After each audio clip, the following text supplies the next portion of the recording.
තෙරුවන් සරණයි ආයුබෝවන්. අදත් අපි දහම් පාසල් අවසාන විභාග පන්තිය ආරම්භ කරන්නට සූදානම් වෙන්නේ. ශාසන ඉතිහාසය පොතට අදාළව අපි සාකච්ඡාවන් 3ක් මීට කලින් පවත්වන්නට යෙදුණා. අද දවසේදී පවත්වන්නේ 4 වෙනි දවසේ සාකච්ඡාව. මීට කලින් සාකච්ඡාවන් 3ට ඔබ සම්බන්ධ වුණේ නැත්නම් ඒ පාඩම් වලට සම්බන්ධ වෙන්නට කියලා මතක් කරනවා.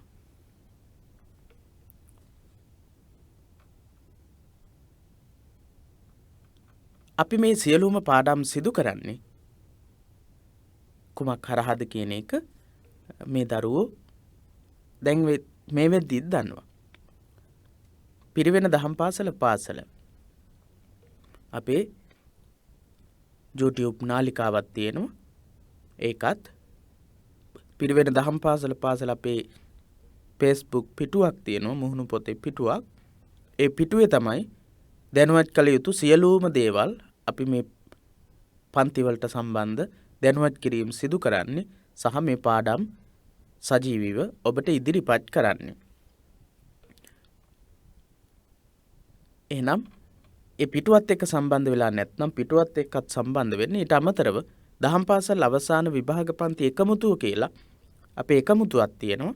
ඒ එකමුතුවටත් සම්බන්ධ වෙන්න කියලා මතක් කරනවා. ඒ එකමුතුව හරහා සහ පිරිවෙන දහම් පාසල අපේ Facebook පිටුව සහ group එකක් තියෙනවා පිරිවෙන දහම් පාසල කියලා. මේ ඔස්සේ තමයි මේ දැනුවත් කිරීම හැම එකක්ම සිදු කරන්නේ. අපි දවස් කිහිපයක් මේ පාඩම කතා කරනවා, සාකච්ඡා කරනවා. මේක ගොඩක් දිග පාඩමක්. ශාසන ඉතිහාසයේ පොතේ පිටු 36ක් වගේ පිටු ප්‍රමාණයක් තියෙනවා. කියන්නේ සම්බුද්ධ ශාසනයේ ඉතිහාසය හා සම්බන්ධ ගොඩක් විස්තර ඇතුළත් වෙන පාඩමක් තමයි අපි මේ කතා කරන පාඩම. එහෙනම් ඒ පාඩමේ අපි කොටසක් කතා කළා. ඒ කතා කරපු තැන ඉඳලා අද කතා කරන්නට සූදානම් වෙන්නේ. අද දවසේදී අපි කතා කරන්නට ඉතිරි වෙලා තියෙන අපිට ශාසන ව්‍යාප්තිය කියන අනුමාතෘකාවේ අනුමාතෘකාවන්. බුදුන් දවස බුදුසසුනේ ව්‍යාප්තිය, භූගෝලීය පසුබිම කියන මේ ඉගැන්වීම් යටතේ තියෙන තොරතුරු තමයි සාකච්ඡා කරන්නට තියෙන්නේ. ඉතින් ගොඩක් දිග පාඩමක්. 11 මහා ජනපද ගැන අද අපි කතා කරනවා. ඒ 11 මහා ජනපද අතරින් කොටසක් ගැන සාකච්ඡා කරන්නට අදහස් කරනවා. බුදුරදුන්ගේ විශේෂ මිනිස් ගුණ කියන පාඩම් මේ සියල්ලක්ම පහු කරගෙන යනකොට තමයි අපිට අද කතා කරන්නට සාකච්ඡා කරන්නට තියෙන කොටස දැක ගන්නට පුළුවන්කම තියෙන්නේ. මේ තියෙන්නේ අපි කතා කරපු මාතෘකා. මේ මාතෘකාවල තිබුණු සියලුම විශේෂ කාරණාවන් අපි මේ වෙද්දී සාකච්ඡා කරලා තියෙනවා. ඔබට ගොඩාක් වැදගත් වෙන තොරතුරු අපි මේ පාඩම් ඔස්සේ සාකච්ඡා කරලා තියෙනවා. තනියම පාඩම් කරනවට වඩා මේ පාඩම් මේ විදිහට සාකච්ඡාවක් එක්ක ඉගෙන ගන්නකොට ඔබට ඉගෙන ගන්නට ඔබට මතක තබා ගන්නට පුළුවන් ප්‍රමාණය වැඩි. ඒ නිසා මේ පාඩම් වලට සම්බන්ධ වෙන විශේෂයෙන්ම මතක් කරන්නට ඕන අපි මේ විදිහට කතා කරන පාඩම් YouTube නාලිකාවෙන් ඔබට ඩවුන්ලෝඩ් කරගන්න පුළුවන්. එහෙම නැත්නම් Facebook එකෙනුත් ඩවුන්ලෝඩ් කරගන්නට පුළුවන්. ඒ නිසා තමයි අපි මේ විදිහට පාවිච්චි කරන්නේ YouTube එක සහ Facebook එක ඔස්සේ මේ පාඩම් පවත්වන්නේ ඔබට ඒවා නැවත වතාවක් ඔබට පහසු වෙලාවක මේවා සජීවීව නැරඹීමට ඔබට ගැටලු තියෙන බව අපි දන්නවා. ඒ නිසා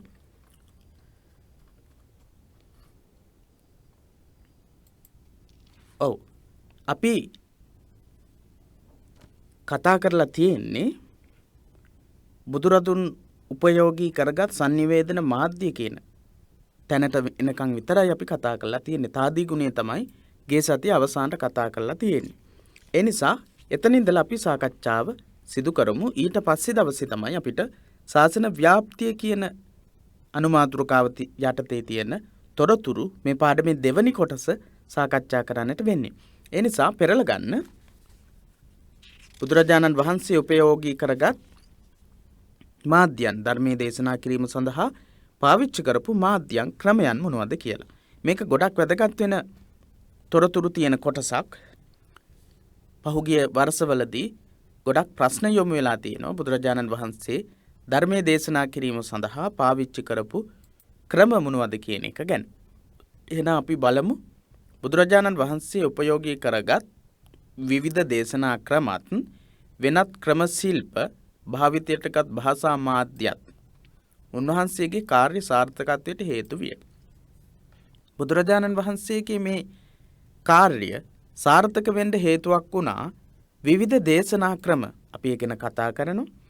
වෙනත් ක්‍රම ශිල්ප බුදුරජාණන් වහන්සේ පාවිච්චි කළා. ධර්මයේ අවබෝධ කරවන්න ක්‍රම ශිල්ප ක්‍රම පාවිච්චි කළා. ඒ වගේම භාෂා මාධ්‍ය බුදුහාමුදුරුවෝ පාවිච්චි කරපු මාගදී භාෂාව කොච්චර දුරට වැදගත් වුණාද කියලා කතා කරන්නේ. ඉතින් බුදුරජාණන් වහන්සේ පහළ වෙලා ඒ ධර්මයේ දේශනා කරලා උන්වහන්සේ පිරිනිවන් පෑවා. පිරිනිවෙනට වැඩියා කියන මේ කාරණාව අපි ශාසන ඉතිහාසය කියන පොත යටතේ සවිස්තරාත්මක කරුණු සහිතව හේතු සාධක සහිතව දාර්ශනික සාකච්ඡාවන් මගින් සාකච්ඡා කරනවා. ඒ අනුව බුදුරජාණන් වහන්සේගේ දේශනාව සම්බුද්ධ දේශනාව ධර්මදූත කාර්ය සාර්ථක වෙන්න බලපාපු කාරණාවන් කිහිපයක් තමයි මේ අපි කතා කළේ. බුදුහාමුදුරුවෝ පාවිච්චි කරපු දේශනා ක්‍රමය ඊළඟට උන්වහන්සේ පාවිච්චි කරපු වෙනත් දේශනා ක්‍රම දේශනා විලාස වෙනත් ක්‍රම ශිල්ප භාවිතයට ගත්ත භාෂා මාධ්‍යකින් මේවා වැදගත් වෙලා තියෙනවා. ක්‍රිස්තු පූර්ව 6 වන සියවසේදී දීම විවිධ බමුණු පඬිවරුන් හා ශාස්ත්‍රීයන් විසින් පමණක් භාවිත කළ සකුබස අතහැර සකුබස සංස්කෘත භාෂාව අදටත් ඉන්දියාවේ පාවිච්චි වෙන භාෂාවක්. සංස්කෘත භාෂාව ශ්‍රී ලංකාවෙත් පිරිවෙන් අධ්‍යාපනයේ තුල මේ සංස්කෘත භාෂාව අධ්‍යයනය කරන්නට වෙනවා. අධ්‍යයනය සිදු වෙනවා. ඉතින් මේ භාෂාව පාවිච්චි කළේ බමුණෝ සහ බමුණු ගුරුවරු සහ ශාස්ත්‍රීය වංශයේ අය. මේ භාෂාව බුදුරජාණන් වහන්සේ අතහැරියා. මේක පාවිච්චි කළේ නැහැ. ක්‍රිස්තු පූර්ව 6 වෙනි සියවසේදී පාවිච්චි කරපු භාෂාව මොකක්ද? ප්‍රධාන භාෂාව වෙලා තිබිලා තියෙනවා. ප්‍රධාන භාෂාව කියලා කියන්නේ මෙන්න මේ පිරිස්. ශාස්ත්‍රීය සහ බමුණු ගුරුවරුන් අතර තිබුණු ප්‍රධාන භාෂාව වෙලා තියෙනවා සංස්කෘත භාෂාව. ඒක අයින් කරනවා. එකල පොදු ජන බසක්සියේ පැවති මාගධී භාෂාව තම ධර්මයේ ප්‍රකාශ කිරීමට උචිතසේ යොදාගත්තා. ඒ කාලේ තිබුණු ප්‍රධාන භාෂාවක් තමයි පොදු ජනතාව සියලුම දෙනා පාවිච්චි කරපු භාෂාවක්. ඉන්දියාවේ තිබුණු සමහර භාෂාවන් ඒ පැලැන්තියට අනුව ඒ කුලවලට අනුව වෙනස් වෙනවා. මාගධී කියන භාෂාව පොදු ජනතාව සාමාන්‍ය සියලු දෙනාම පාවිච්චි කරපු භාෂාවක් තමයි මාගධී කියන මේ භාෂාව. ඒ නිසා බුදුරජාණන් වහන්සේ තෝරගත්තේ මාගධික භාෂාව මාගධී භාෂාව. අපි පාලි භාෂාව කියලා හඳුන්වන්නේ බුද්ධ භාෂාව කියලාත් හඳුන්වනු ලබන. බුදුරදුන්ගේ දේශනාවන් හැම කෙනෙකුටම එකසේ තේරුම් ගැනීමට හැකි වූයේ උන්වහන්සේ භාවිත කළ භාෂාවේ පොදු බව නිසාය. අපි කතා කරන උන්වහන්සේගේ උතුම් උත්තරීතර ගුණධර්මයන් නිසා හැම දිනාටම ධර්මය අවබෝධ වුණා කියන කාරණේ. ඊට අමතරව අපිට තොරතුරක් ලැබෙනවා. මාගධී කියන භාෂාව ඉන්දියාවේ ඒ වෙනකොට පොදු ජනතාව සියලු දෙනාම එකසේ පාවිච්චි කරපු භාෂාවක්. මේ භාෂාවෙන් තමයි බුදුරජාණන් වහන්සේ ධර්මයේ දේශනා කරන්නේ. අන්න ඒ නිසා තමයි හැම දිනාටම හොඳින් අවබෝධ කරගන්නට තේරුම් කරගන්නට හැකියාව ලැබිලා තියෙන්නේ කියන තොරතුර. එහෙනම් භාෂාව තෝරා ගැනීමේ විශේෂත්වය බුදුරජාණන් වහන්සේගේ ධර්මදූත කාර්යය සාර්ථක වීමට උන්වහන්සේ පාවිච්චි කරපු භාෂාව. භාෂාව මොකක්ද කියලා අපිට දැනගන්නට වෙනවා. ඒ භාෂාව කොයි වගේ භාෂාවක්ද කියන එක ගැන කතා කරද්දී පොදු ජන භාෂාවක්. හැමදෙනාම පොදුවේ පාවිච්චි කරපු භාෂාවක් නිසා ධර්මයේ තේරුම් ගන්නට පුළුවන්කම ලැබිලා තියෙනවා. එමෙන්ම සිය ශ්‍රාවකයන්ටද ස්වකීය මාතෘ භාෂාවෙන් ධර්මයේ හැදෑරීමට ඉඩ දුන් බව චුල්ලවග්ගයේ සඳහන් වන ප්‍රකාශයකින් පැහැදිලියි. තමන්ගේ ශ්‍රාවකීන් වහන්සේලාට ස්වකීය මාතෘ භාෂාවෙන් තමන් පුංචි දවසේ ඉඳලා ඉගෙනගත්ත මාතෘ භාෂාවෙන් ධර්මය හදාරන්න ධර්මයේ ඉගෙන ගන්න අවස්ථාව ලබා දුන්නා කියන කාරණය සඳහන් වෙනවා චුල්ලවග්ග පාළියේ චුල්ලවග්ගේ. අනුජානාමි භික්කවේ සකාය නිරුත්තියා ධම්මං පරියාපුනිතුං. එහෙම තමයි සඳහන් වෙන්නේ. අනුජානාමි භික්කවේ සකාය නිරුත්තියා ධම්මං පරියාපුනිතුං. අනුදනිමි භික්ෂූනි ස්වකීය වූ නිරුක්තියෙන් ස්වකීය වූ භාෂාවෙන් ධම්මං පරියාපුනිතුං ධර්මයේ ප්‍රගුණ කරන්නට කියන අදහස. යන නිර්දේශයේ සඳහන් වන සකාය නිරුක්ති යන පදයට විරුද්ධ විවිධ අර්ථ නිරුක්ති ඇත. මේ සකාය නිරුක්ති කියන එක ගැන දාර්ශනික සාකච්ඡාවන් පැවැත්වෙන මාතෘකාවක්. ස්වකීය නිරුක්තිය කියලා කිව්වම තමන්ගේ මාතෘ භාෂාව කියලා කියන්නේ මේ මාගදී භාෂාවද.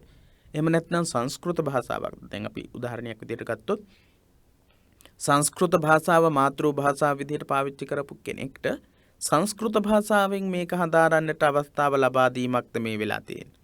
එහෙම නැත්නම් වෙනත් භාෂාවකින් හිටපු කෙනෙක් මාතෘ භාෂාව විදිහට වෙනත් භාෂාවක් පාවිච්චි කරපු කෙනෙක්ට ඒ භාෂාවෙන් මේක හදාරන්නට අවස්ථාව ලබා දීමක්ද මේ සකාය නිරුක්ති කියන්නේ කියන එක පිළිබඳව විවිධ ගැටලු තියෙනවා. ඒක තමයි මේ සඳහන් කරන්නේ සකාය නිරුක්ති යන පදයට විවිධ අර්ථ නිරුක්ති ඇත. එහෙත් උගතුන් වැඩි දෙනෙකු එකසේ පිළිගෙන ඇත්තේ එමගින් මාතෘ භාෂාවෙන් ධර්මයේ ඉගෙනීම සඳහා සිය අනුගාමිකයන්ට බුදුරදුන් ඉඩ දුන් අවස්ථාවක් හැටියටය. වැඩි දෙනෙකු එකම විදිහට පිළිගෙන තියෙන්නේ මේ සකාය නිරුක්ති කියන එකෙන් කියලා තියෙන මාතෘ භාෂාවෙන් ධර්මයේ ඉගෙන ගන්නට අවස්ථාව ලබා දුන්නා කියන එක. ඒ කියන්නේ ඒ අයගේ මාතෘ භාෂාවෙන් ධර්මයේ ඉගෙන ගන්නට අවස්ථාව දුන්නා කියන එක. හරි. දැන් ඔබට පැහැදිලි අපි මේ කතා කරපු කාරණේ බුදුරජාණන් වහන්සේගේ ධර්ම දූත කාර්යය සාර්ථක වීම සඳහා භාෂාව තෝරා ගැනීමේ විශේෂත්වය කොහොමද කියන එක. ඒ යටතේ තමයි සකාය නිරුක්ති කියන මේ විශේෂ ඉගැන්වීම ගැනත් කතා කළේ. මේ සකාය නිරුක්ති කියන සඳහන් වුණේ චුල්ලවග්ග පාළියේ අනුජානාමි භික්කවේ සකාය නිරුක්තිය ධම්මං පරියාපුනිතුං කියන විශේෂ ඉගැන්වීමක් යටතේ ස්වකීය භාෂාවෙන් මාතෘ භාෂාවෙන් ධර්මයේ ඉගෙන ගන්නට අවස්ථාව ලබා දුන්නා කියන ඉගැන්වීම. ඊළඟට බුදුහාමුදුරුවෝ දේශනා කරපු දේශනාවන් වල දකින්න තියෙන විශේෂ ලක්ෂණයක් අපිට ඊළඟට කතා කරන්නට තියෙන්නේ. මොකක්ද විශේෂ ලක්ෂණේ? ඔබ දැකලා ඇති බුදුරජාණන් වහන්සේගේ කොටක් දේශනා ගාථා මාධ්‍යයෙන් දේශනා වෙනවා. ගාථා විදිහට. බොහෝ විට ඇතැම් දේශනා සඳහා ගීතවත් බසත් පද්‍යමය බසත් යොදාගෙන ඇත. ගීතවත් බස සහ පද්‍යමය භාෂාව බුදුරජාණන් වහන්සේ පාවිච්චි කරලා තියෙනවා. වර්ණ සංගටනාවෙන් හා පද ලාලිත්‍යයෙන් යුත් වර්ණ අකුරු සංගටනාවන් සහ පද ලාලිත්‍යයන්ගෙන් යුක්තව දේශනා කරපු ගොඩාක් දේශනා තියෙනවා. ඔබට පිරුවානා පොත් වහන්සේ තුල තියෙන සූත්‍ර දේශනා අරගෙන බලන්න. මේ කසීභාරද්වාජ සූත්‍ර දේශනාවත් පිරුවානා පොත් වහන්සේ තුල තියෙනවා. ධනී සූත්‍ර දේශනාව නැහැ. ඉතින් පිරුවානා පොත් වහන්සේ නමක් ඔබගේ නිවසේ තිබෙනවා නම් පෙරලා බලන්න කසීභාරද්වාජ කියන සූත්‍ර දේශනාව. මේ සූත්‍ර දේශනාවන් වල කොයිතරම් ගීතවත් පදලාලිත්‍යයෙන් යුක්ත ගාථා පාඨ තියෙනවද කියලා ඔබට දැක බලා ගන්නට පුළුවන්කම තියෙනවා. එහෙම නැත්නම් ඊටමත් ලස්සනට නිර්මාණය වෙලා තියෙන ලස්සනට දේශනා කරලා තියෙන පද මේ දේශනාවන් වල තියෙනවා. හුදෙක් උන්වහන්සේ එය භාවිත කර ඇත්තේ අවබෝධය හා ධාරණයට පහසු ක්‍රමයක් වශයෙනි. අවබෝධයට වගේම ධාරණයට පහසු ක්‍රමයක් විදිහට. කුඹුරක් සාමින් සිටි කසීභාරද්වාජට ගාථාවකින් බණ කීවේ ඔහු පැහැදවීමට තිබූ එකම මඟ එය වූ බැවිනි. කසීභාරද්වාජ නගුල් 500ක් යොදාගෙන කුඹුරු වැඩ කරමින් තමයි හිටියේ. ඔබ දන්නවා කුඹුරු වැඩ කරනකොට කොච්චරනම් වෙහෙසක් අවුව. ඒ වගේ වෙලාවක බුදුරජාණන් වහන්සේ ගිහිල්ලා නිකාම්ම ධර්මයේ දේශනා කළා නම් ඔබ කල්පනා කරලා බලන්න කුඹුරක් වැඩ කර ඉන්න වෙලාවක හාමුදුරන් වහන්සේ කෙනෙක් ඇවිල්ලා ඔබ වයින්ක ඉඳගෙන බණ කියන්න සූදානම් වුණොත් ඔබ මොකද කරන්නේ? ඒ හාමුදුරන් වහන්සේගේ කාර්යය සාර්ථක වේවිද? එහෙම සාර්ථක වෙන්නේ නැහැ. එහෙනම් බුදුරජාණන් වහන්සේට දැන් මොහු බුදුදහම වැළඳගෙන හිටපු කෙනෙක් නෙමෙයි. එහෙත් මොහුට ධර්ම අවබෝධය ලබා ගැනීමේ ශක්තිය තියෙනවා. පෙරපින තියෙනවා. ඒ නිසා මොහුට ධර්මය අවබෝධ කරවන්නටත් ඕන. අවබෝධ කරවීම සඳහා උන්වහන්සේ ගමන් කරන්නේ කුඹුරට. ඔහු නිකම්ම නිවසට වෙලා ඉන්න දවසක බුදුරජාණන් වහන්සේ වැඩම කළෙත් නැහැ. මේ බුදුරජාණන් වහන්සේගේ හැසිරීම දේශනාවන්ගේ විවිධ ලක්ෂණ තියෙනවා, විවිධ දේවල් තියෙනවා. අපිට සමහර වෙලාවට තේරුම් ගන්නට බැරි, සමහර වෙලාවට අපිට තේරුම් ගන්නට පවා බැරි අවස්ථාවන් තියෙනවා. කොහොම නමුත් කුඹුරට ගිහිල්ලා බුදුරජාණන් වහන්සේ වැඩම කරලා මේ කසීභාරද්වාජට ධර්මයේ දේශනා කරනවා පැහැදවීමට සහ අවබෝධය ඇති කරවීමට. එහෙත් එමගින් උන්වහන්සේ ආත්මලාභයක් අපේක්ෂා නොකළහ. ආත්මලාභයක් අපේක්ෂා කළේ නැහැ. කිරිබත් තලියක් අවසානයේදී කසීභාරද්වාජ පූජා කරනවා. බුදුරජාණන් වහන්සේ ඒ සූත්‍ර දේශනාවම සඳහන් කරනවා ගාථා බිගීතෝම්හි අභෝජනීයන්. ගාථා කියලා පහදවලා ලබා ගන්න දේවල් බුදුවරු වළඳන්නේ නැහැ කියලා. ගාථා බිගීතං මේ අභෝජනීයන් කියලා. ගාථාවෙන් දහම් දෙසා ලත් දානය නොවැළඳුයේ ඒ නිසාය. පසු කාලීන බෞද්ධ ආචාර්යවරුද ධර්ම ප්‍රචාරයේ යෙදී මේ ක්‍රමයේ මාධ්‍යයක් කරගත්තා. ගාථා මාධ්‍ය ක්‍රමයක් බවට පත් කරගෙන තියෙනවා. අස්වඝෝෂ ආචාර්යපාදයන් සෞන්දරානන්දේ රචනා කළේ ගීතයෙන්. සෞන්දරානන්ද මහා කාව්‍ය රචනා කරලා තියෙන්නේ බෞද්ධ ග්‍රන්ථයක්. පස්සේ කාලේ මේක රචනා වෙන්නේ. මේක රචනා වෙන්නේත් ගීතවස් ස්වරවලින් ගීතාත්මකව. නවංග සතු ශාසනයේ වශයෙන් බුද්ධ වචනේ බෙදා ඇති තන්හිද බහුලව පද්‍යමය දේශනා දක්නට ලැබේ. සුත්ත ගෙය්‍ය වෙය්‍යාකරණ ගාථා උදාන ඉතිඋත්තක මේ හැම කොටසකම වැඩිපුරම තියෙන්නේ බහුලව තියෙන්නේ පද්‍යමය කොටස්. පද්‍යමය කොටස්. නවංග සත්තු ශාසනයේ සඳහන් වෙනවා. නවංග සත්තු ශාසනයේ සඳහන් වෙන ගොඩක් කොටස් පද්‍යමය කොටස්. ඔබට පැහැදිලි වෙන්නට ඇති බුදුරජාණන් වහන්සේ ගාථා මාධ්‍ය පාවිච්චි කරලා තියෙන දේශනාවන්. ඔබ දන්න සූත්‍ර දේශනාවක් නිතර පාවිච්චි කරන දේශනාවක් තමයි කරණීයමෙත්ත සූත්‍ර දේශනාව. කරණීයමෙත්ත සූත්‍ර දේශනාවත් තියෙන්නේ ගාථා මාධ්‍යයෙන්. ගාථා මාධ්‍යයෙන්. ඊට අමතරව මහා මංගල සූත්‍ර දේශනාව ඔබ දන්න සූත්‍ර දේශනාවක්. මේකත් බහූ දේවා මනුස්සාච මංගලානි අචින්තයුන් ආකංකමාන සොත්තාන බ්‍රූහි මංගල මුත්තමන් මේ විදිහේ ගාථා වලින් තමයි දේශනා කරලා තියෙන්නේ. ඊළඟට රතන සූත්‍ර දේශනාව. තුන් සූත්‍රයේ විදිහට අපි සාකච්ඡා කරන්නේ. රතන සූත්‍රේ යානීද භූතානි සමාගතානි බුම්මා නිවාජා නිව අන්තලික්කේ සබ්බේව භූතා සුමනා භවන්තු අතෝපි සක්කච්ඡ සුනන්තු භාසිතං මේ විදිහේ ගාථා මාධ්‍ය. බුදුරජාණන් වහන්සේ ධර්මයේ දේශනා කිරීමේදී ගාථා මාධ්‍ය පාවිච්චි කරලා තියෙනවා කියලා අපිට විස්තර කරන්නට වුණොත් අනිවාර්යෙන්ම අපි දන්න සූත්‍ර දේශනාවන් වලින් පාට අරගෙන යොදලා පිළිතුර සම්පූර්ණ කරන්නට පුළුවන්කම තියෙනවා.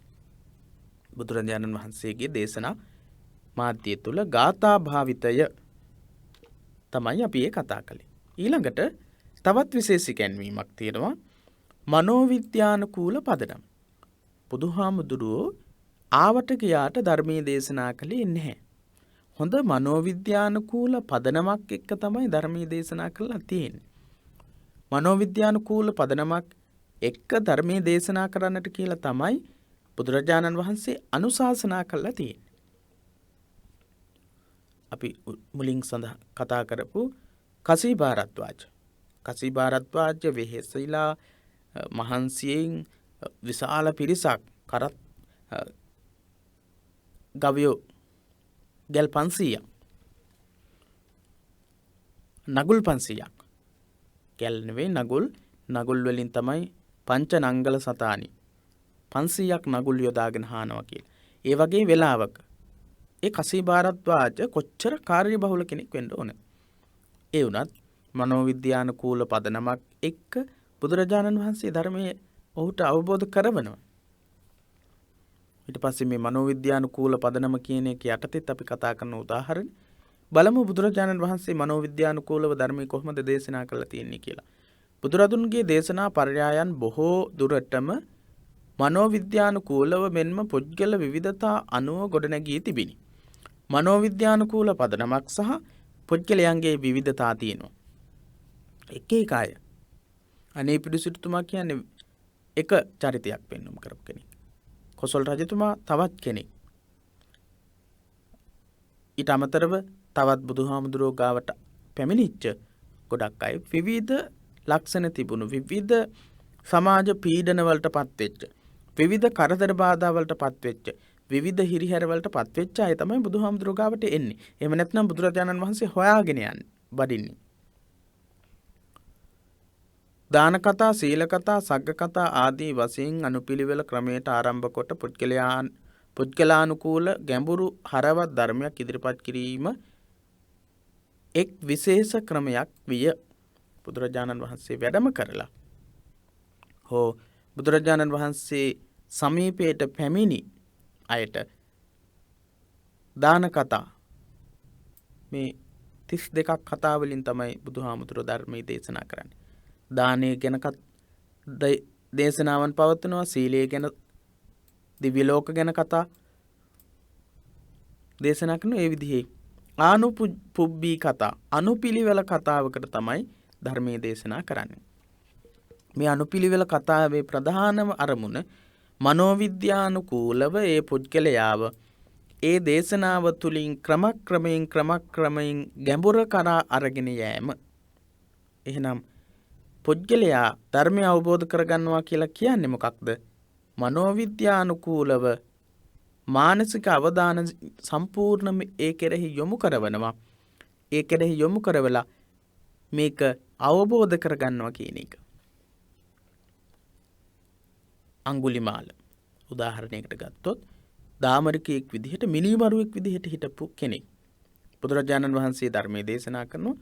ඔහු මනෝවිද්‍යානුකූල පදනමක් යටතේ දේශනා කරන මේ ධර්මයේ අහලා අවසානයේදී අවබෝධයටපත් වෙනවා.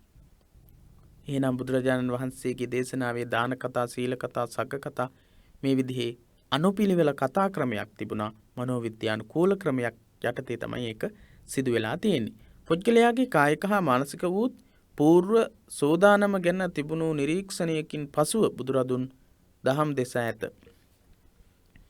කායික සහ මානසික සහ పూర్ව සෝදානම. පුද්ගලයාගේ කායික සහ මානසික සෝදානම කොයි විදිහටද? මානසිකත්වය කොහොමද? පුද්ගලයාගේ මානසිකත්වය කොහොමද? පුද්ගලයාගේ කායික ස්වභාවය මොකක්ද කියලා තේරුම් අරගෙන බුදුරජාණන් වහන්සේ పూర్ව සෝදානමකටපත් වෙනවා. ඊට පස්සේ තමයි ධර්මයේ දේශනා කරන්නේ. කච්චිතේ කමනීයං කච්චි යාපනීයං කච්චිතේ බාල්හා දුක්ඛා වේදනා. ඒ විදිහේ ආදී වශයෙන් ඇතැම් පුද්ගලයන්ගේ සුව දුක් ਵਿਚාරීමෙන් අනතුරුව දහම් දෙසූ අවස්ථා පෙළෙහි සඳහන් වේ. කස්සපත් තේර බොජ්ජංග සහ මොග්ගල්ලානත් තේර බොජ්ජංග ආදී බොජ්ජංග සූත්‍ර දේශනාවල ඒ පිරුවානාපොත් වහන්සේ තුලම අන්තර්ගත වෙනවා. ඔබට පුළුවන් බලන්නට. කච්චිතේ කමනීයං කච්චි යාපනීයං කච්චිතේ කස්සප කමනීයං කච්චි යාපනීයං කච්චිතේ බාල්හා දුක්ඛ වේදනා ඔය විදිහට ප්‍රශ්න කරලා තියෙනවා. කච්චිතේ කමනීයං කච්චි යාපනීයං කච්චි තේ බාලහා දුක්ඛ වේදනා. කොහොමද වේදනාව අඩුද වේදනාව වැඩිද? ඒ විදිහට වේදනාව ගොඩක් බැරෑරුම්ද? ඔය විදිහේ ප්‍රශ්න අහලා තියෙනවා. වේදනාවට පත් වෙලා ඉන්න කෙනෙක්ගේ ඒ වේදනාව ගැන පළවෙනියටම විමසලා බලලා අහලා බලලා ඊට පස්සේ තමයි බුදුරජාණන් වහන්සේ ධර්මයේ දේශනා කළා. තින ආදී වශයෙන් ඇතැම් පුද්ගලයන්ගේ සුව දුක් ਵਿਚාරීමෙන් අනතුරුව දහම් දෙසූ අවස්ථා පෙළෙහි සඳහන් වේ. ප්‍රත්‍යක්ෂයෙන් අවබෝධයට යාම හෙවත් ක්‍රියාවෙන් අවබෝධය ලබා ගැනීමට සැලැස්වීමද උන්වහන්සේ අනුගමනය කළ දේශනා ක්‍රමයක් විය. ප්‍රත්‍යක්ෂයෙන් අවබෝධ කරගන්න මේකත් මනෝවිද්‍යානුකූල ක්‍රමයක්. පළවෙනිට අපි කතා කරපු කාරණාවත් ඒ වගේ මනෝවිද්‍යානුකූල පදනමක් යටතේ කරන දේශනාවක්. පුද්ගලයාගේ සුව දුක් විචාරලා අවසානයේදී ධර්මයේ දේශනා කරන එක පුද්ගලයාගේ මනස හැදෙනවා. ඒ සුව දුක් විචාරීමත් එක්ක. ඊට පස්සේ බුදුරජාණන් වහන්සේ තව දේශනා ක්‍රමයක් විදිහට පාවිච්චි කරනවා ප්‍රත්‍යක්ෂයෙන් අවබෝධයට යාමට හෙවත් ක්‍රියාවෙන් අවබෝධයට යාමට හැකි වෙන විදිහේ ක්‍රම පාවිච්චි කරලා තියෙනවා. පුතු මල සොවින් වියරු වැටුණු කිසాగෝතමියට කිසිවකු නොමල ගේකින් අබමිටක් ගෙනෙනසේ යොමු කොට ඇයටම ජීවිතයේ අනිත්‍යතාව අත්දැකීමෙන් අවබෝධ කර ගැනීමට ඊට සැලසුවා. කිසాగෝතමිය තමන්ගේ පුතා මිය ගියාට පස්සේ පුතාවත් අරගෙන එනවා බුදුහාමුදුරුවෝ ගාවට. ඇවිල්ලා කියනවා මගේ පුතා සුවපත් කරලා දෙන්නට කියලා. ඒ වෙලාවෙදී බුදුරජාණන් වහන්සේ මේ කිසాగෝතමිය අයිනක ඉඳවලා ගැඹුරින් ධර්මයේ දේශනා කළේ නැහැ. අනිත්‍ය දුක්ඛ අනාත්ම ආදී ත්‍රිලක්ෂණ ධර්මයෙන් යුක්තයි මේ ලෝකේ කියලා බුදුරජාණන් වහන්සේ ධර්මයේ දේශනා කරන්නට ගියේ නැහැ. බුදුරජාණන් වහන්සේ දැක්කා කිසాగෝතමියගේ මානසිකත්වය. මොකද කරන්නේ? පුතාව පැත්තකින් තියලා පුතාව සුවපත් කරන්න ඇවිදලා ගිහිල්ලා කිසිම කෙනෙක් මැරිලා නැති ගෙදරකින් අබමිටක් ගේන්නට කියලා කිව්වා. කිසాగෝතමිය ගියක් පාසා යනවා. අබමිටක් හම්බ වෙන්නේ නැහැ. කිසිම කෙනෙක් නොමල ගේකින් අබමිටක් හම්බ වෙන්නේ නැහැ. අබ ඕන තරම් තියෙනවා. හැබැයි හැම ගෙදරකම කවුරු හරි මැරිලා. ඊළඟට තවත් අවස්ථාවක් චොල්ලපන්තක හිමියන්ට ශරීරයේ ස්වභාවය තේරුම් ගැනීමට සැලසුවේ පිරිසිදු රෙදි කඩක් අතටදී අව්වේ සිට එම රෙදි කඩින් අත්ල පිරිමැදීමට උපදෙස් දීමෙන්. සුදු රෙදි කඩක් බුදුරජාණන් වහන්සේ චුල්ලපන්තක හාමුදුරුවන්ට ලබා දීලා රජෝහරණං කියන ප්‍රකාශය කරමින් පිස දමන්නට සලස්වනවා. අවසානයේදී ඒ ශරීරේ තියෙන දූවිලි පිස දමමින් ඉන්නකොට තේරෙනවා අවබෝධ වෙනවා ධර්මයේ. බුදුරජාණන් වහන්සේ මනෝවිද්‍යානුකූල පදනමක් යටතේ තමයි චුල්ලපන්තක හාමුදුරුවන්ට ධර්මයේ මේ විදිහට අවබෝධ කරේ. මහාපන්තක හාමුදුරුවෝ මාස 4ක් පුරාවටම මේ චුල්ලපන්තක හාමුදුරුවන්ට එක ගාථාවක් පාඩම් කරවන්නට අසමත් වුණා. ඒ උන්වහන්සේගේ වරදක් නිසා නෙවෙයි චුල්ලපන්තක හාමුදුරුවන් වහන්සේට අවශ්‍ය කමටහන මනෝවිද්‍යානුකූල පදනමක් යටතේ නොලැබුණු නිසා තමයි උන්වහන්සේගේ අතීත අකුසල කර්මයක විපාක නිසා තමයි ගාථාවක් පාඩම් කරන්නට බැරි වුණේ.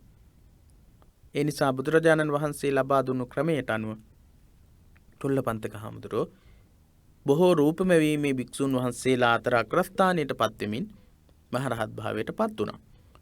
ඒ පුද්ගලයාගේ ජීවිතය හා සම්බන්ධ පරිසරාත්මක අත්දැකීම් ඇසුරෙන් ධර්මයේ තේරුම් කර දීම දුන්වහන්සේ යොදාගත් තවත් මාධ්‍යකි. ඒ පුද්ගලයාගේ ජීවිතය හා සම්බන්ධ පරිසරාත්මක අත්දැකීම්. ඒ පුද්ගලයා ජීවත් වුණේ මොන පරිසරයකද? ඒ පරිසරය තුළ ඔහුගේ මනස ක්‍රියාත්මක වෙන ප්‍රමාණය වැඩි. ඔහුගේ මනස ක්‍රියාත්මක වෙන ප්‍රමාණය වැඩි. අපි බලමු කතා කරනකොට අපිට මේ කියන කාරණේ මොකක්ද කියලා තේරෙයි. ගිනි දෙවියන් පුදමින් සිටි උරුවේල කාශ්‍යප ආදීන්ට ගින්න ආශ්‍රිත දේශනාවක් වූ ආදිත්ත පර්යාය සූත්‍රයේ දේශනා කිරීම. ඔන්න ඒ පුද්ගල ස්වභාවය ආදිත්ත පර්යාය කියලා කියන්නේ ගිනි පිදීම හා ගින්දර හා සම්බන්ධ දේශනාවක්. උරුවේල කාශ්‍යප නදී කාශ්‍යප සහ ගයා කාශ්‍යප කියලා කියන්නේ අග්ගික ඔව් කිනිපිදීම කරපු අය. උරුවෙල් කාශ්‍යප, නදී කාශ්‍යප, ගයා කාශ්‍යප කියලා කියන්නේ ගින්න ආශ්‍රිත කරගෙන ව්‍රත සමාදාන ආදී පංච තාපය වගේ දේවල් සිදු කරපු පිරිසක්. උරුවෙල් කාශ්‍යප, නදී කාශ්‍යප, ගයා කාශ්‍යප. ඒ අයට දේශනා කරන්නේ ගින්න සම්බන්ධ කරගත්තා වූ දේශනාවක් ආදිත්ත පරියාය සූත්‍ර දේශනාව. ඊළඟට යාගයේ නියැලී සිටි කූටදන්ත බ්‍රාහ්මණයාට යාගය අරමුණු කොටද. කූටදන්ත කියලා කියන්නේ යාගය සිදු කරපු යාගයෙහි නියැලමින් හිටපු බ්‍රාහ්මණයෙක්. ඔහුටත් කූටදන්ත බ්‍රාහ්මණයාට දේශනා කරන්නේ යාගය අරමුණු කරගත් දේශනාවක්. දඩයම් කරුවෙකුව සිට පැවිදි වූ අරිට්ඨ තෙරුන්ට සර්පයන් අල්ලන්නක උපමා කොට බුදුරදුන් ධර්මයේ ගැන්වූ හැටි පෙළෙහි එන සූත්‍ර ඇසුරෙන් අපට දැකගත හැකිය. දැන් අපි මේ කතා කරගෙන යන විස්තර තොරතුරු ඔබ ගොනු කරගන්නට ඕනේ. කෙටියෙන් කෙටි සටහනක් විදිහට යොදා ගන්නට ඕන, ලියා ගන්නට ඕන. මනෝවිද්‍යානුකූල පදනම යටතේ බුදුරජාණන් වහන්සේ ඒ පරිසරය අනුව දේශනා කරලා තියෙන දේශනාවක්. සහ පුද්ගලයෝ අරිට්ඨ කියන පුද්ගලයා දඩයම් කරුවෙක් වෙලා ඉඳලා තියෙන්නේ. ඔහුට දේශනා කරන්නේ සර්පයෝ අල්ලන විදිහ උපමා කරගත්ත දේශනාවක්. එනම් ඔහුගේ ඒ ක්‍රියාවට අනුව, ඔහුගේ හැසිරීමට අනුව, ඔහුගේ ජීවනෝපායට අනුව ඔහුට තේරුම් ගන්නට පහසු වෙන විදිහේ ඔහුට වෙන මාතෘකාවක් යටතේ දේශනා කළා නම් නොතේරෙන්නට පුළුවන්. මොකද ඔහුට අත්දැකීම් තියෙන්නේ මේ වගේ සිදුවීම් එක්ක. එතකොට මේ අත්දැකීම් එක්ක තේරෙන ප්‍රමාණය, අවබෝධ වන ප්‍රමාණය වැඩි. ඒ විදිහේ ක්‍රම බුදුරජාණන් වහන්සේ පාවිච්චි කරලා තියෙනවා. ඊළඟට ශ්‍රව්‍ය දෘශ්‍ය මාධ්‍ය බුදුහාමුදුරුවෝ පාවිච්චි කරපු තවත් ක්‍රමයක්. ශ්‍රව්‍ය දෘශ්‍ය මාධ්‍ය. ශ්‍රව්‍ය දෘශ්‍ය මාධ්‍ය කියන කොටස යටතේ තියෙන තොරතුරු මොනවද කියලා බලමු අපි. ශ්‍රව්‍ය මෙන්ම දෘශ්‍ය රූප මාධ්‍ය කොටගෙනද දහම් දෙසා තිබේ. බුදුහාමුදුරුවෝ ධර්මයේ දේශනා කරලා තියෙනවා ශ්‍රව්‍ය. ශ්‍රව්‍ය දෘශ්‍ය. ශ්‍රව්‍ය කියලා කියන්නේ ශ්‍රවණය කරන්න. දෘශ්‍ය කියන්නේ බලන්න, පේන දේවල් පාවිච්චි කරලා තියෙනවා. රූපමානයෙන් උදම්ව සිටි රූපනන්දා ඉදිරියේ ස්වභාවත් ස්ත්‍රී රූපයක් මවා අනතුරු එම රූපය ක්‍රමයෙන් ජරාවට පත්වන අන්දම පෙන්වා රූපමානයේ නිසරු බව වටහා දී තිබේ. රූපමානයෙන් උදම් වෙලා හිටපු රූපනන්දා ඉදිරියේ ස්වභාවත් ස්ත්‍රී රූපයක් මවලා ඒක ක්‍රමයෙන් විනාශ වෙලා යන විදිය පෙන්눔 කළා. අර්ථි ප්‍රාතිහාර්ය. ජනපද කල්යාණිය කෙරෙහි පෙම්බැඳ සසුනෙහි උකටලීව කල් ගෙවූ නන්ද තෙරුන්ට එහි නිසරු බව අවබෝධ කර වූයේ දෙවීගේ වැඳිරියක හා දිව්‍යාංගනාවන් පෙන්වා කරන ලද සැසඳීමකින්. මේවා දෘශ්‍ය මාධ්‍ය. රූපනන්දා ධර්ම අවබෝධයට පත් කළේ ඒත් ස්ත්‍රී රූප දෙකක් මවලා ඒ දෘශ්‍ය මාධ්‍ය පෙන්눔 කරලා. රූසපුවෙන් මුළු නුවරම වසී කළ සිරිමා නැමැති සුරූපී කාන්තාවගේ මල සිරුර සොහොන් බිමේදී වෙන්දේසි කරන්නට ඉඩ සලසා රූපයේ අනිත්‍යතාවයත් රූපයට වහල් වීම මුලාවක් බවත් බුදුහු ජනතාවට අවබෝධ කළහ. බුදුරජාණන් වහන්සේ දේශනා කරනවා මේ සිරිමා කියන කාන්තාව, සුරූපී කාන්තාව එක දවසකට දහස් ගණනකට වෙන්දේසි වෙච්ච ගණිකා වෘත්තියෙහි යෙදිච්ච රූප සුන්දරියක්. මේ සුන්දරිය සිරිමාව මිය ගියාට පස්සේ බුදුරජාණන් වහන්සේ දවස් ගණනක් තියන්නට කියලා දවස් 7ක් කුණු වෙලා ගියාට පස්සේ එක එක ගණන් වලට කහවණු 1000කට, කහවණු 500කට, කහවණු 250කට අවසානයේදී නොමිලේ නිකං ලබා දෙනවා කවුරු හරි ගන්නට කියලා කියනවා. ඒත් කවුරුවත් ඒ පැත්තකටවත් යන්න කැමති නැහැ. මොකද කුණු වෙලා පණුව වැහැරිලා ඕචාව කළා තියෙන ශරීරය දැක්කම කිසිම කෙනෙක් ඒකට ඒ ශරීරයට කැමැත්තක් දක්වන්නේ නැහැ. ඉතින් ඒ වගේ අවස්ථාවන් බොහෝමයක් බුදුහාමුදුරුවෝ දෘශ්‍ය මාධ්‍ය විදිහට පාවිච්චි කරලා තියෙනවා. ඊළඟට බුදුරජාණන් වහන්සේගේ දේශනාවේ තවත් විශේෂම ලක්ෂණයක් ප්‍රශ්න විසඳීමේ ක්‍රම. ප්‍රශ්න විසඳීමේ ක්‍රම පාවිච්චි කරලා තියෙනවා බුදුරජාණන් වහන්සේ. අපි බලමු පහුගිය ප්‍රශ්නවල කොහොමද මේ හා සම්බන්ධ ප්‍රශ්න යොමු වෙලා තියෙන්නේ කියලා. ශාසන ඉතිහාසයේ ප්‍රශ්න පත්‍රයේ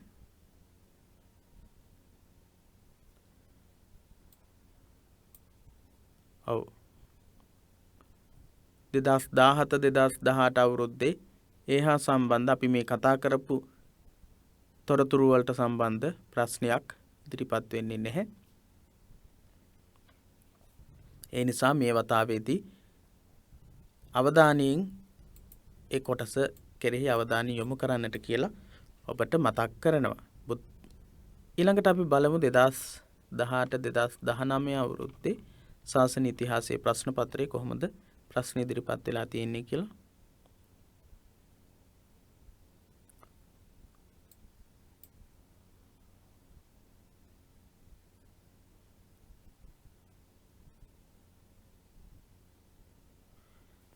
ඔව්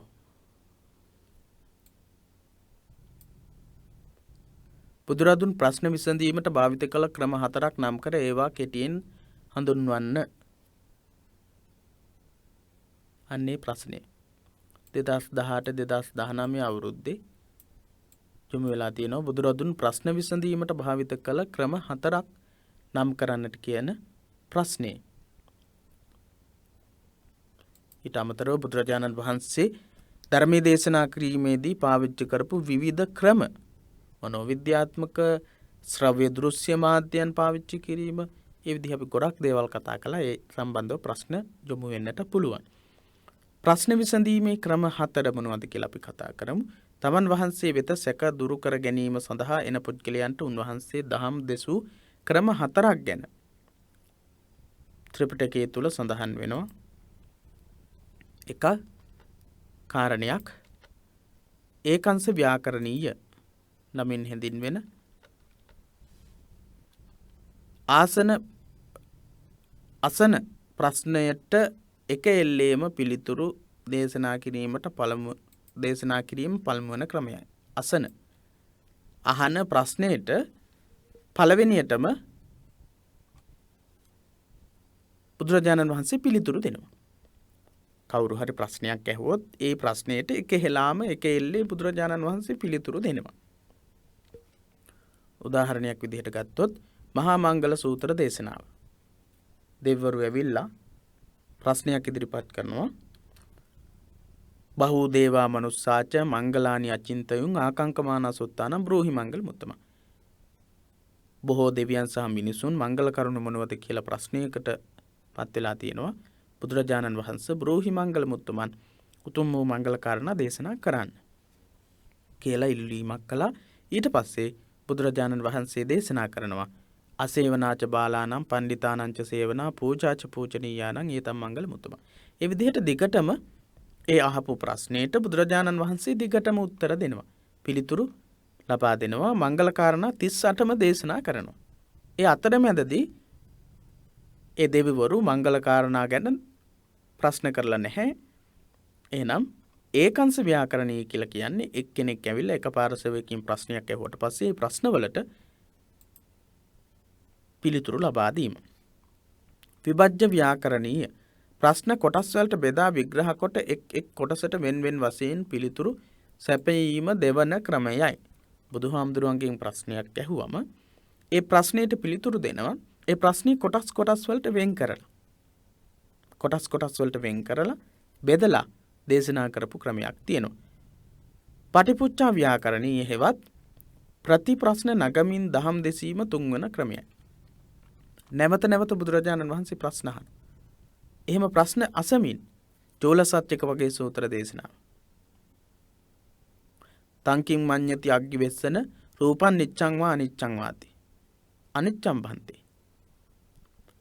ඒ විදිහට පිළිතුරු දීලා තියෙනවා. සහ බුදුරජාණන් වහන්සේ ප්‍රශ්න යොමු කරමින් දේශනා කරලා තියෙනවා. ඒ ක්‍රමය පටිපුච්ඡා ව්‍යාකරණය. ප්‍රශ්නකරු වෙත ඊට ගැළපෙන වෙනත් ප්‍රශ්න ඉදිරිපත් කොට ඒවාට ලැබෙන පිළිතුරු අනුව විසඳුම් ලබා ගැනීමට සැලැස්වීම මෙහිදී සිදුවේ.